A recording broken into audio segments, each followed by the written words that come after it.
Hello everyone, আমি engineer Rakesh বিশ্বাস। আমি ইন্ডিয়ান রেলওয়েতে একজন সিনিয়র সেকশন ইঞ্জিনিয়ার। আর আজকের এই ভিডিওটা খুবই একটা ইম্পর্টেন্ট ভিডিও হতে চলেছে, যারা যারা বিশেষ করে ইঞ্জিনিয়ার তাদের জন্য। অ্যাকচুয়ালি দুটো রেল নোটিফিকেশন খুব তাড়াতাড়ি সময়ের মধ্যে বেরিয়েছে। সেটা হচ্ছে আরআরবি জুনিয়র ইঞ্জিনিয়ার, এবং তারই কিছুদিন পরে আমাদের বেরিয়ে গেল আরআরবি এনটিপিসি, মানে নন টেকনিক্যাল পপুলার পোস্ট।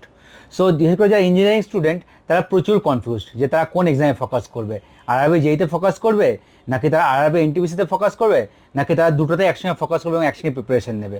তো আজকের এই ডিসকাশনটা মেনলি এর উপরেই। আমাকে অনেকে পার্সোনালি মেসেজও করেছে, জানতে চেয়েছে কি দাদা দুটো এক্সাম একসঙ্গে দেবো, প্রিপারেশন করবো কী করে করবো একটু জানাও। তো চলো তাদের সবার জন্য আজকের এই ভিডিওটা শুরু করা যাক। সবার আগে চলো আরআরবি যে এক্সাম নিয়ে কথা বলা যাক। আরআরবি যে এক্সামের নোটিফিকেশন জুলাই মাসে বেরিয়ে গেছিলো, এবং সম্পূর্ণ আগস্ট মাস ধরে আরআরবি জেইর ফর্ম ফিল আপ চলেছে, এবং তার যেটা রেক্টিফিকেশন উইন্ডো ছিল সেটা অলরেডি ক্লোজ হয়ে গেছে।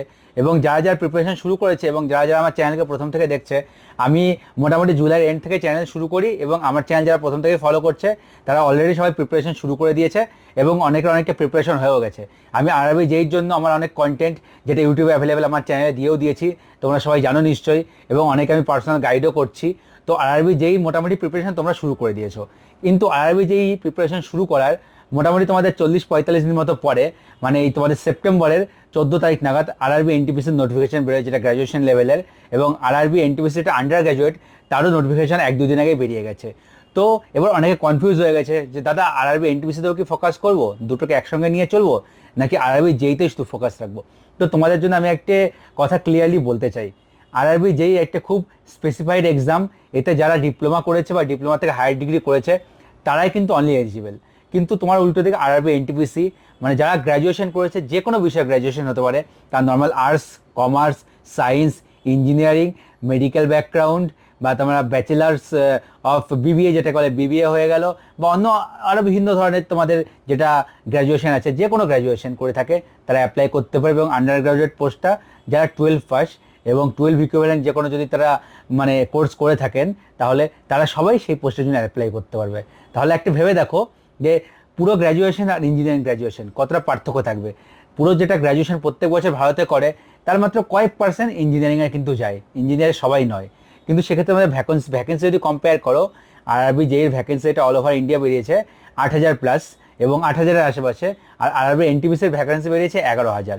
এবার তোমরা যদি কম্পেয়ার করে দেখো ভ্যাকেন্সি হিসাবে ফর্ম ফিল আপ রেশিও, তোমাদের আলটিমেট যেটা দেখবে, আমি এখন বলে দিচ্ছি মিলিয়ে নিও, তোমাদের আরআরবি জেইতে যে ফর্ম ফিল আপ হবে, আরআরবি এনটিপিসিতে কম করে তার 8 থেকে 10 গুণ ফর্ম ফিল আপ কিন্তু হবে। তো কম্পিটিশনটা 8 থেকে 10 গুণ ভ্যাকেন্সি মানে বেশি হবে, কিন্তু সেই তুলনায় ভ্যাকেন্সি মাত্র একটু পার্থক্য আছে, মানে 1.2-1.3 টাইমস, তার বেশি কিন্তু ভ্যাকেন্সির মধ্যে পার্থক্য নেই। তো আরআরবি জেই নিয়ে এবার বলছি, তোমরা আরআরবি জেই যারা মানে যারা ডিপ্লোমা করে আছো অথবা যারা বিটেক আছো, যারা জেইর জন্য অলরেডি পড়াশোনা করছো, তাদের আমি প্রথমেই বলবো তারা আরআরবি জেইতেই ফোকাস রাখো, এনটিপিসির কথা এখন ভেবো না। তার মানে এই নয় যে তোমাদের এনটিপিসির প্রিপারেশন হচ্ছে না। তোমরা যদি মনে করো যে আমরা এনটিপিসির প্রিপারেশন করছি না, একদম ভুল কথা। তোমরা সিলেবাস মিলিয়ে দেখবে, আরআরবি জেই যে সিবিটি 1 আছে, সিবিটি 1-এ তোমাদের আছে ম্যাথ আর রিজনিং মিলে 55 নম্বর, জেনারেল অ্যাওয়ারনেস আর জেনারেল সায়েন্স মিলে বাকি তোমার নম্বর, তার মধ্যে জেনারেল সায়েন্স 30 নম্বর, এবং জেনারেল অ্যাওয়ারনেস যে পোর্শনটা আছে সেই পোর্শনে 15 নম্বর।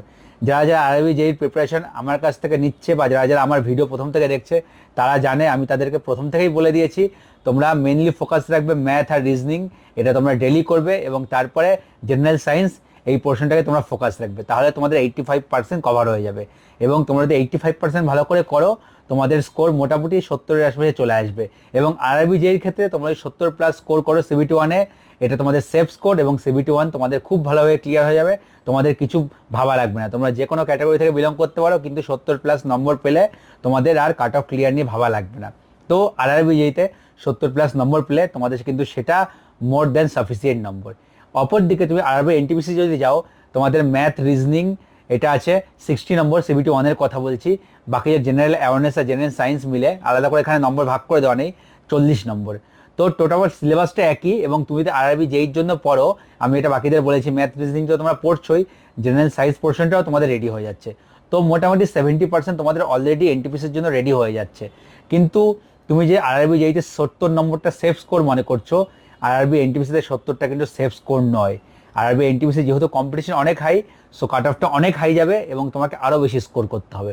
এবং আরআরবি এনটিপিসিতে কম্পিটিশনটা অনেক কিন্তু বেশি হবে। তো যারা যারা ইঞ্জিনিয়ার আছো তাদের আমি প্রথম বলবো এনটিপিসি ছেড়ে জেইতে ভালো করে ফোকাস করো এবং নিজের টেকনিক্যাল পোর্শনটার সাথে সাথে স্ট্রং করতে থাকো। তুমি যদি টেকনিক্যালটা স্ট্রং করতে পারো এবং সিবিটি 1-এ 70 স্কোর করো, তাহলে তোমার জেইতে সিলেকশন কেউ আটকাতে পারবে না। তার জন্য সবাইকে আগেও বলেছি, এখনও বলছি, টেকনিক্যাল মোটামুটি এখন থেকেই ডেলি 1.5-2 ঘন্টা করে প্রিপারেশন শুরু করে দাও। 1.5-2 ঘন্টা করে তোমরা পড়তে থাকো এবং সিবিটি 1 হওয়ার আগে তোমরা মোটামুটি দেখবে 4-5টা মেজর সাবজেক্ট, যেটা তোমাদের 40% তোমাদের টোটাল সিলেবাস কভার করছে। সিলেবাস এই সেন্সে বলছি, মানে তোমাদের কোশ্চেন মোটামুটি 40% এই 4-5টা মেজর সাবজেক্ট থেকে চলে আসে। এটা সিভিলেরও আছে, মেকানিক্যালেরও আছে, ইলেকট্রিক্যাল ইলেকট্রনিক্স সবার আছে।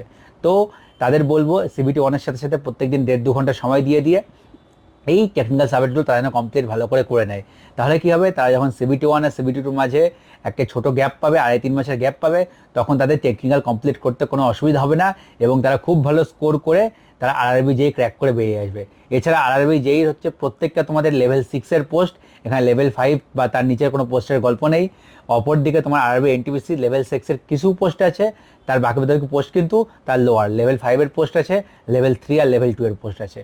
তো সব দিক থেকে দেখতে গেলে আরআরবি জেই একটা বেটার এক্সাম এবং যাদের ডিপ্লোমা হোল্ড করো, বিটেক হোল্ড করো, তাদের উচিত এনটিপিসির কথা না ভেবে, একদম কোন রকম না ভেবে আরআরবি জেইতে ফোকাস করা এবং আরআরবি জেইর জন্য পড়াশুনো করে যাওয়া। তো তোমাদের আমি বারবার এটাও বলছি, আগেও বলেছি, এখনও বলে যাচ্ছি, ভিডিওতে ক্লিয়ারলি বলে দিচ্ছি, তোমরা আরআরবি জেইতে ফোকাস করো এবং তোমরা যে টেকনিক্যাল পোর্শনটা ভালো করে স্ট্রং করো। সিভিলের যারা পড়াশোনা করছো তারা জানে অলরেডি, তাদের আমি কন্টেন্টও প্রায় আমি চ্যানেলে দিয়েই দিয়েছি এবং যারা আমার সঙ্গে প্রিপারেশন করছে তারাও অনেক ভালো কন্টেন্ট পেয়ে গেছে। তো কন্টেন্ট নিয়ে কোনো কথা হবে না, এবার তোমাদের কাজ শুধু পড়ে যাওয়া। আরআরবি এনটিপিসির জন্য তোমরা কখন কি পড়বে না পড়বে সেটাও আমি বলে দিচ্ছি। যারা জেই প্রিপারেশন করছো এনটিপিসির জন্য দেখো, তোমাদের পড়া আলাদা করে লাগবে না।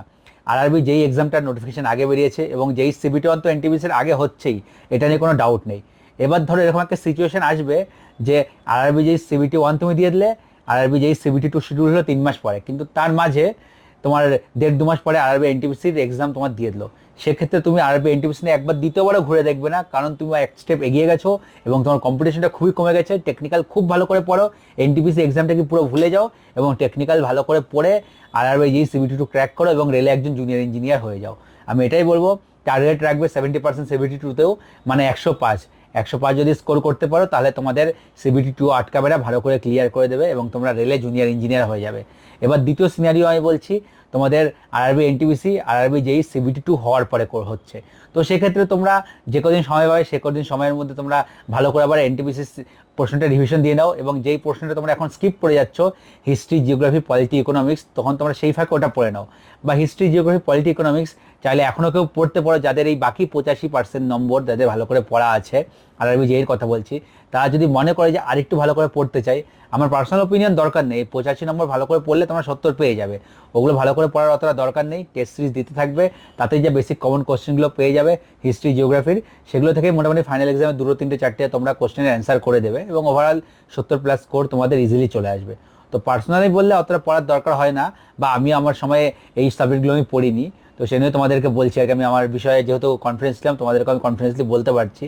তো আরআরবি যেই সিবিটি 1 ক্লিয়ার হয়ে যাবে এবং সিবিটি 2তে তোমাদের এগুলো তা খুব বেশি এফেক্ট করবে না, কারণ সিবিটি 2তে এটা আছে তোমাদের কম্পিউটার 10 নম্বর আছে, খুবই ইজি টপিক কম্পিউটার তোমরা মোটামুটি 10 থেকে 15 ঘন্টার লেকচার্স দেখলে, যেটা আমি আমার চ্যানেলে অলরেডি অ্যাটাচ করি, মানে খুব তাড়াতাড়ি অ্যাটাচ করে দেবো, তো সেটা তোমরা দেখে নেবে কম্পিউটার। তারপরে তোমাদের যেটা আছে এনভায়রনমেন্ট অ্যান্ড ইকোলজি, যে পার্টটা আছে 10 নম্বরে, সেটাও আমি আমার প্লেলিস্ট হিসাবে দিয়ে দেবো চ্যানেলে, তোমরা সেখান থেকে পড়ে নেবে। এই দুটো খুবই ছোটো ছোটো টপিক, স্কোরিং টপিক, তো এগুলো নিয়ে অসুবিধা হবে না। ফিজিক্স, কেমিস্ট্রি তোমরা পড়ছোই অলরেডি, তো তোমাদের আরআরবি যেই সিবিটি 2ও কোনো অসুবিধা হবে না। এবং তোমরা সিবিটি 2 দেওয়ার পরে যদি মনে হয় সিবিটি 2টা ভালো হয়েছে বা ভালো হয়নি, মনে হচ্ছে যে একটু আটকে যেতে পারো, অথবা তোমার সিবিটি 2 খুব ভালো হয়ে থাকলেও, তখন যতদিন না তোমাদের রেজাল্ট আউট হচ্ছে এবং ডিভিতে কল করা হচ্ছে, ততদিন তুমি এনটিপিসির জন্য তুমি ভালো করে পড়ে যাও, যদি পরে এক্সাম হয়, এবং এনটিপিসির সিবিটি 1টাও ভালো হয়ে দাও।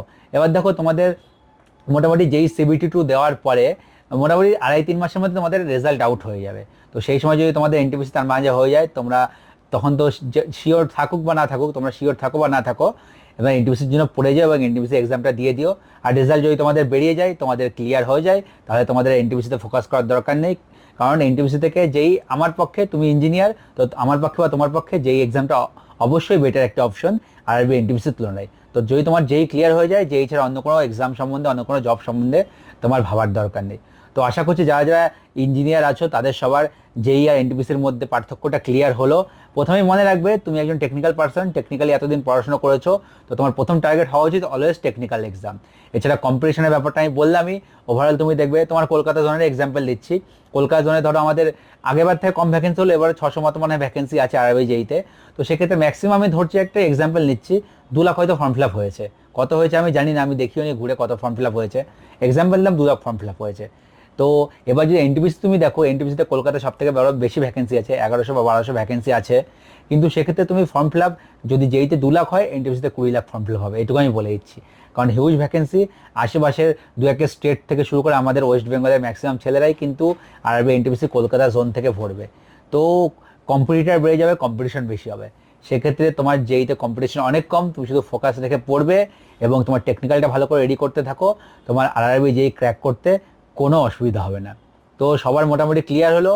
আজকের ভিডিওটা আর বেশি বড় করব না। ভিডিওটা যদি তোমাদের হেল্পফুল মনে হয়ে থাকে তাহলে ভিডিওটা একটা লাইক করবে, অবশ্যই লাইক করবে। অনেকে আমার ভিডিও লাইক করে না, দেখে চলে যাও। আর আমার ভিডিওর নিচে কমেন্ট করে জানাও তোমরা নতুন আর কি কি বিষয়ে জানতে চাও, কি কি টপিকের উপরে তোমরা ভিডিও পেতে চাও।